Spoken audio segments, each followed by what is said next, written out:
porca miseria, mannaggia la miseria, orcia miseria. Miseria, miseria, guardate questo quadro. Siamo nel 1883, Fernand Pelé mette in mostra questo quadro. È un quadro molto bello. Ci sta una madre in miseria nera con i suoi bambini. Sullo sfondo vediamo la pubblicità di un gran ballo, il contrasto sociale e la diseguaglianza ci viene sbattuta in faccia. Eppure questo quadro già all'epoca fu criticato per essere consolatorio, dicevano muove a pietà, e lì si ferma. È vero? Questo è un altro fotonote, un altro viaggio nel tempo con un tema importante, la miseria, attraverso non solo 3 o 4 fotografi, ma attraverso 4 movimenti che identificano 4 posture di noi fotografi, ma anche della nostra società rispetto a questo tema importante. Poco dopo il quadro che abbiamo visto arriva il primo fotografo che si confronta con la miseria, un fotografo che è stato importantissimo perché le sue immagini sono state viste anche perché già c'era una sensibilità verso quel tema. In Inghilterra, per esempio, c'era The Graphic, la rivista a cui collaborava Charles Dickens, che aveva già messo in mostra molte quadri e rappresentazioni della miseria che cercava di combattere. Siamo in America, siamo a New York, c'è Jacob Riis che fotografa i bassi fondi, fotografi gli ultimi di quella società in piena espansione. Le sue immagini sono importanti, hanno un certo effetto. Riis compone delle immagini, alcune in maniera molto fresca, molto diretta, arriva col lampo di magnesio, sono anche un modo nuovo di guardare certe cose, ma con lo stesso spirito, cioè ci deve muovere a compassione. In alcuni casi invece è più pittorico, alcune immagini sembrano più composte e sono più simili a quadri di incisioni più o meno coevi. Facciamo un salto di 46 anni col ritratto famosissimo di Florence Owen Thompson, scattato da Dorothea Lange. Questa immagine è stata conosciuta per anni e anni solo col nome di Migrant Mother. Il suo ruolo di povera è stato così più importante della persona da averla cancellata dalla storia fino al suo recupero, fatto da chi in qualche modo contestava quell'immagine. È un'immagine studiata, è un'immagine praticamente posata, ci sono altre immagini di quello stesso set. Lo scopo ancora è muoverci a pietà, ispirare buoni sentimenti. È composta, se guardate bene, con una struttura non molto diversa dal quadro che abbiamo visto in apertura. Ci sono i bambini non guardano in macchina, quasi si vergognano della loro condizione. La madre è preoccupata per il futuro incerto che si trovano davanti. Qui ci troviamo di fronte a uno strano caso, non si capisce quanto le fotografie abbiano prodotto un movimento o siano state prodotte dal movimento stesso, perché siamo nel New Deal. Dopo la grande depressione americana che aveva costretto molti, in particolare contadini, a spostarsi in altre zone in condizioni di estrema miseria, Franklin Delano Roosevelt mette in atto questo famoso programma, e un programma anche per la prima volta di fotografia che rimane al confine tra la documentazione e la propaganda. Dorothea Lange si trova in questa condizione. Queste immagini sono comunque fatte da grandissimi fotografi, hanno avuto molta importanza, un'importanza doppia, hanno avuto testimonianza del lavoro del governo, ma anche un lavoro di sensibilizzazione sul pubblico. Però la modalità è sempre quella, muovere a compassione. Quindi siamo ancora in un quadro di, se vogliamo, di inconsapevolezza sociale, di buoni sentimenti, di quello spirito populista ottocentesco di cui abbiamo un grande letterato come campione, Charles Dickens. Adesso parliamo di un'altra immagine famosissima, è talmente bella che la miseria è passata quasi in secondo piano, la andiamo a vedere dai dettagli. Stiamo parlando della ragazza afghana di Steve McCurry.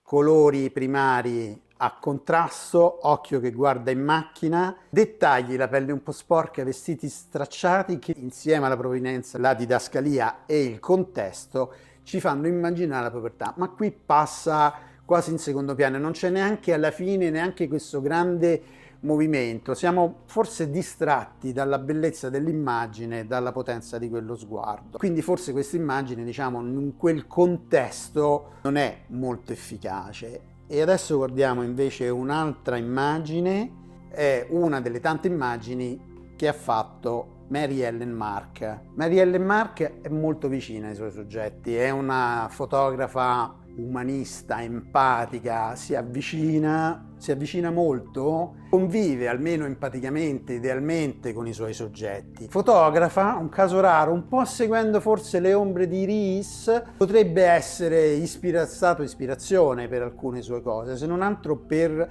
il coraggio di andare a guardare gli ultimi della nostra società. Ci muove anche lei a compassione, ci mette di fronte a delle difficoltà, si intravede che queste difficoltà in qualche maniera sono dovute alla nostra società. Ma in tutto questo procedere documentario sembra quasi che i fotografi avvertano la loro stessa impotenza, come che le loro proposte di cambiamento fatte con queste immagini in fondo non arrivino abbastanza incisive e hanno la tentazione di alzare il volume, di fare immagini sempre più drammatiche, sempre più potenti, con un doppio effetto. Da una parte questa riproposizione continua è un po' anestetizzante, ma io la vedrei in un'altra maniera, non so se voi siete d'accordo, è che forse non sono così efficaci. Guardiamo un'immagine che è tragica, terribile, è un'immagine di una miseria estrema, dilaniante, ed è l'immagine che fa James Natchway in Sudan.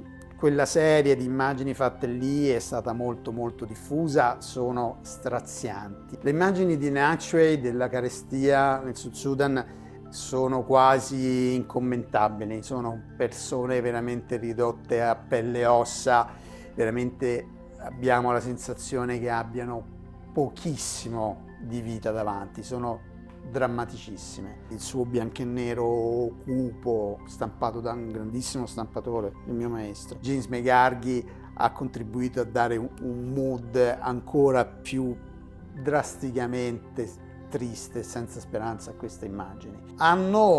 Certe immagini suscitano un movimento caritatevole, quindi molti soldi ogni anno arrivano alle ONG che si occupano di Africa o di altri luoghi del terzo mondo. Purtroppo, come dovreste sapere, la gran parte dei fondi viene assorbita dalle associazioni stesse per rimanere in piedi, per cui arriva veramente una percentuale bassissima di quanto viene donato arriva in Africa. Forse tutto questo sistema mosso dal pietismo borghese forse andrebbe rivisto. Io mi domando, e non ho risposte, se ci sia qualcosa di più efficace che un'economia basata sulla carità dei ricchi verso i poveri. Abbiamo visto un primo movimento, quello ispirato al populismo borghese ottocentesco, che muove a pietà, e l'abbiamo visto che dura a tutt'oggi. Cominciato più di 100 anni fa, continuiamo a fare anche lo stesso tipo di immagini. Io mi domando, esiste un altro tipo di fotografia, un altro rapporto con la miseria, con le disuguaglianza? Esiste, sarebbe una fotografia di ispirazione socialista. Una cosa qui è strana, perché sembra che certi ideali in fotografia arrivino molto tardi. Io ho l'impressione, correggetemi se sbaglio, fatemelo sapere nei commenti, che Salgado sia quasi il primo a portare una rappresentazione ispirata al socialismo in fotografia.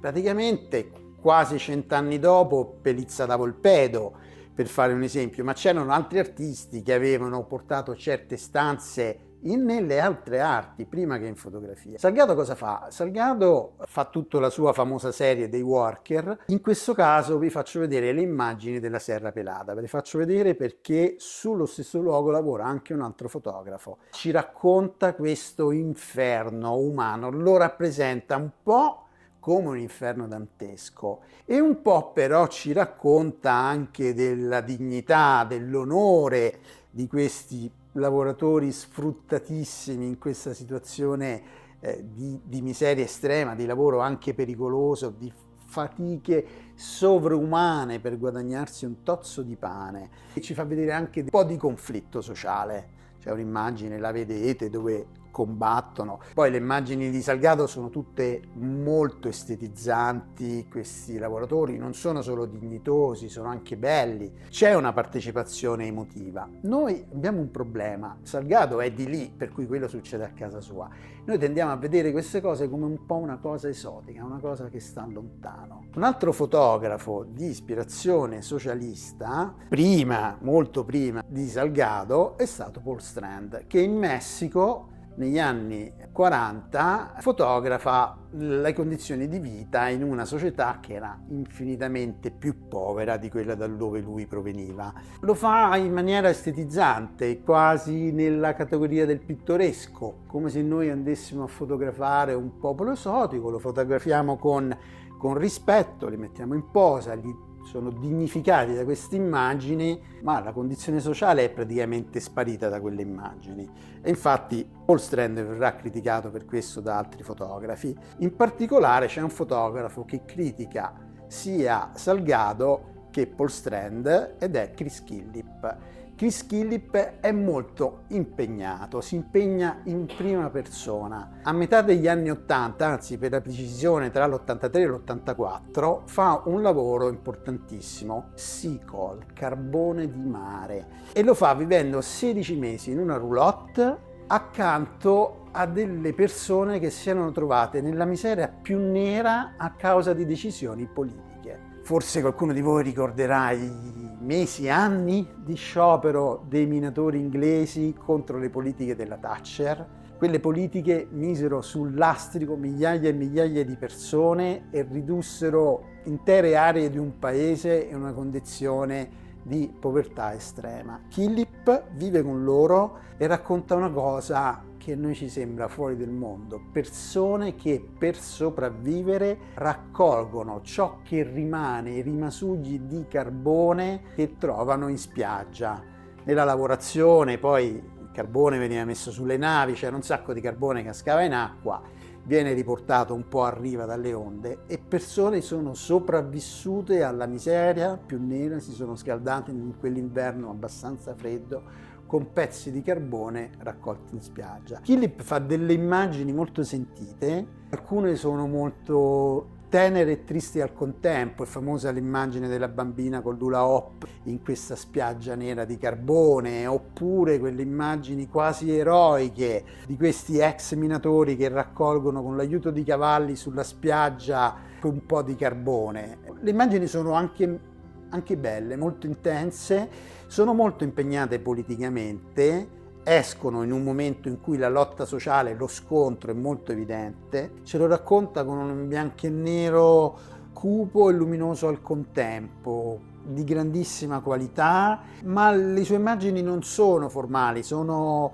una tendenza ad essere immediate, non sembrano costruite, in realtà è un'estetica, però un'estetica della spontaneità, un'estetica che ci rende partecipi nascondendosi quasi lui come filtro per l'immagine. Un lavoro interessante, è stato importante. Questa visione socialista portata in fotografia ci porta già in una dimensione, non ci muove più alla pietà o non ci invita a fare l'elemosina, ci rende forse più cittadini moderni, partecipi di una democrazia, invita a un altro tipo di azione. Credo che sia un'evoluzione. Rimango dei miei dubbi, curioso di sapere le vostre opinioni, perché comunque ritengo che anche questa proposta, che vi ricordo arriva molto dopo che altre arti avevano affrontato questo argomento con lo stesso taglio, sia in qualche modo efficace. Veniamo adesso a un altro tentativo di raggiungere un più alto livello di consapevolezza, un tentativo forse di muovere le coscienze in un altro modo, e lo fa un fotografo sudamericano, non a caso sudamericano, un continente martoriato dall'ingiustizia di vario tipo, dallo sfruttamento delle grandi corporation, dittature corrotte e complici, una situazione che chi viene da lì conosce molto bene. Salgado è uno di loro, Martin Weber è uno di loro. Fa un'operazione diversissima, usa uno stratagemma teatrale mutuato probabilmente da Brecht e usa la tecnica dello straniamento, cioè quello di fare una cosa e al contempo di mettercene davanti un'altra, suscitando un effetto particolare. Martin Weber fa un lunghissimo lavoro, importantissimo, è stato mostrato in Italia a Cortona on the Move qualche anno fa, che si chiama proprio topograficamente Mappa dei sogni dell'America Latina, Map of Latin American Dreams. Cosa fa? Porta con sé una lavagnetta dove le persone ritratte scriveranno, o lui scriverà per loro, perché alcuni non scrivono, un sogno, il loro sogno, e fotografa queste persone inquadrando anche questa lavagnetta con il loro sogno. Quindi noi abbiamo nella stessa immagine una persona, un ritratto tipicamente molto bello, quasi classico, composto, dignitosissimo, con un bianco e nero mediamente lussuoso, dai toni scuri ma allo stesso tempo limpidi. Sono immagini di grande formato, in mostra sono grandissime, anche per consentire una lettura attenta di ogni dettaglio, e ci mette questo contrasto di fronte, cioè situazioni che noi sappiamo, quello che leggiamo sulla lavagnetta non si realizzerà mai.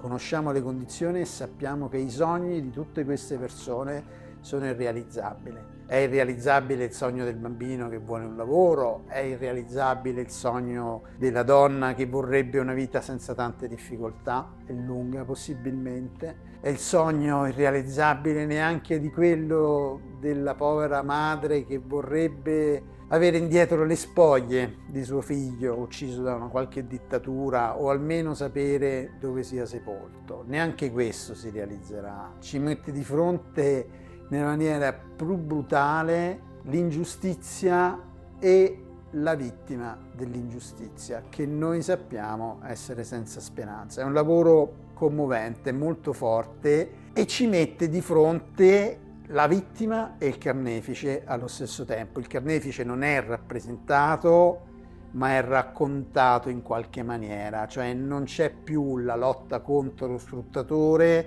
c'è proprio un sistema di ingiustizia insanabile, e ce lo mette davanti. Weber è un fotografo estremamente interessante, e tuttavia la domanda rimane aperta. Le foto di Weber riusciranno a cambiare qualcosa? Sembra quasi che il meglio che possiamo fare sia la carità. Anche le foto socialiste, arrivate molto dopo i movimenti socialisti, non è che cambiano le cose, forse le cose erano già cambiate prima. I russi hanno fatto una rivoluzione, in altri paesi le lotte dure degli operai hanno consentito di guadagnare condizioni di vita migliori per tutti. Stiamo tornando indietro, forse, non lo so, voi lo sapete meglio di me. Rimane il dubbio perché certe cose in fotografia sono arrivate tanto tardi, Salgado, altre cose riusciranno a fare di più, riusciremo ad andare oltre, l'immagine potrà fare qualcosa? Io non lo so. Voi? Veniamo a un ultimo fotografo, anche lui un sudamericano, Alfredo Haar. Alfredo Haar va nella Serra Pelada, dove un anno dopo andrà anche Salgado, cioè c'è andato prima di Salgado, e ha fatto un lavoro forse più consapevole della difficoltà che lui aveva di fronte. Se io devo sensibilizzare il pubblico, se io voglio cambiare qualcosa con le mie immagini, cosa posso fare? Alfredo Haar si pone il problema da subito, quindi non fa una pubblicazione della Serra Pelada con i poveri che sono costretti a lavorare lì, non le mette in vendita come immagini belle, perché sono anche belle, fa una cosa forse un po' rivoluzionaria, comunque che ha avuto una grande eco. Fa una mostra, affitta tutti gli spazi pubblicitari di una stazione della metropolitana di New York, vicino alla Borsa, e lì mette in mostra, accanto alle immagini della Serra Pelada, immagini che forse in sé per sé non sono tanto diverse da quelle di Salgado, anche se sono a colori, ma più o meno hanno lo stesso spirito. Ma lui fa un lavoro molto importante, mette il prezzo dell'oro pagato a chi lo scava accanto al prezzo dell'oro dove viene venduto, una differenza enorme, 500 volte, anche di più. Ci fa vedere nel luogo dove chi vive dello sfruttamento guadagna e prospera, a cosa è dovuta la sua ricchezza, al lavoro di migliaia di desiderati, sfruttati, maltrattati. È un passo ulteriore, il lavoro di Kahar è memorabile, è documentato, lo abbiamo tutti, è stato comunque, come tutti gli altri, assorbito dalla nostra società. Salgado vende migliaia di libri, fa le mostre, la gente compra di quelle foto, ce le appendiamo in salotto. Alfredo Kahar non fa i libri, è stato comunque assorbito dal mercato dell'arte. I suoi lavori sono considerati artistici. Io rimango nel dubbio se queste immagini siano utili, cioè non si può dire che non servono a niente, anche il pietismo borghese un po' di soldi li manda. Ho più dubbi sulla fotografia di tipo socialista, ma non perché non serve, forse perché arriva troppo tardi. Trovo molto interessanti la posizione straniante di Weber o l'operazione di Kahar, che sicuramente è spiazzante, mette di fronte a noi la macchina, lo sfruttamento estremo e ingiusto come causa della miseria. Non so, appunto, come vi dicevo, rimango sempre perplesso di fronte a questo tipo di immagini, anche se alcuni lavori li ritengo molto, molto interessanti. Ho sempre la tentazione, io, non so voi, vorrei che me lo diceste, di prendere la posizione di Gilardi, non fotografare il mendicante, non fotografare la miseria, perché non serve. Con questo dubbio vi saluto, spero di sentire le vostre idee, spero che tornate a vedermi per il prossimo video che non arriverà tra molto. A presto!